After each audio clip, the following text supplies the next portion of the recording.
Welcome to this module of the Leadership Transition course.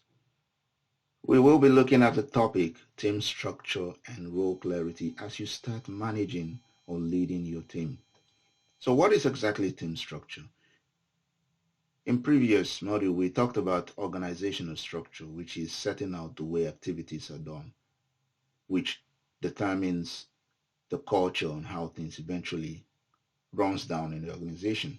In the same way, when you have a team or group to lead, whether for a specific project or just a group where they all specialize in certain things, you need to be able to have a structure, a kind of organization that shows how things relate to what, the different specialization, the leadership role, the hierarchy, the reporting structure, and how priorities can be, and also governance.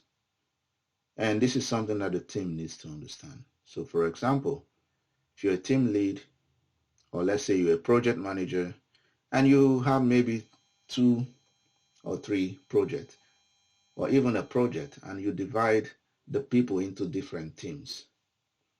And then under each team, there are different functions or positions. This creates a kind of structure where people understand how they report and to whom they report. In other words, it brings role clarity. And role clarity is something you really want to have in your team, which is one of the most challenging things in any organization or team. And that helps your people or team or employees have a clear understanding of their tasks, their responsibility, and processes that they need to use. And of course, this helps effectiveness and efficiency in a way. And therefore, it is something as a leader you need to consider. Make sure this is clearly defined. And if you're missing any information in any way, also ask maybe your manager or whoever needs to make it clear to you to be able to function also for yourself and within your team. So, if you look at role clarity, in some or many organizations, they use what we call RACI, which is responsible, accountable, consult, and inform. In other words, I can organize my team in a way that for each role, for example, project sponsor and the project manager and the project team and the department manager, for each activity that needs to happen, somebody has to be accountable. Normally, the accountable person is the one who really has to make sure that everything is, if how they say it in the company, if shit hits the fan, the one accountable is the person that they hold. And responsible means the one who actually executes that task. So if you ask someone, let's say in your team, to do a task, maybe to estimate something, then you as a project manager will be maybe accountable for it.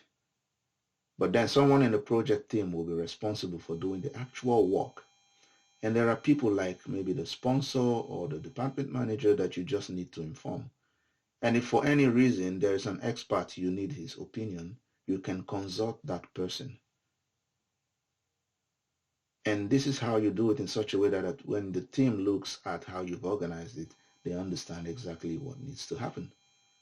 And sometimes you should try not to get mixed up with what role and functions are. So a role is simply a part played by someone, and while a function refers to the natural purpose of something or the duty.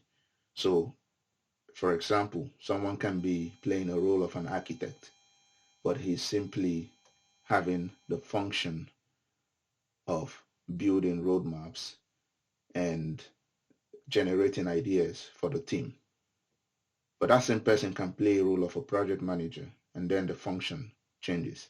For example, a teacher plays the role of facilitator, mediator, organizer, but then a teacher's actual function including organizing the lesson, teaching it, and assessing the student. And in that way, you can better manage how you split roles and function. This is something also challenging for many leaders. And of course, depending on the degree of flexibility and extent of clarity in roles, you can be a leader who is effective and not efficient, or you can neither be effective or neither be efficient. That is, if you have a low degree of flexibility and a low clarity in role. Or you can be very effective and efficient when you have a high degree of flexibility with your team and the role clarity is there. And that is something you must give attention to. And in this module, we've introduced the team structure and explained role clarity and how those are important to your leadership journey. Thank you.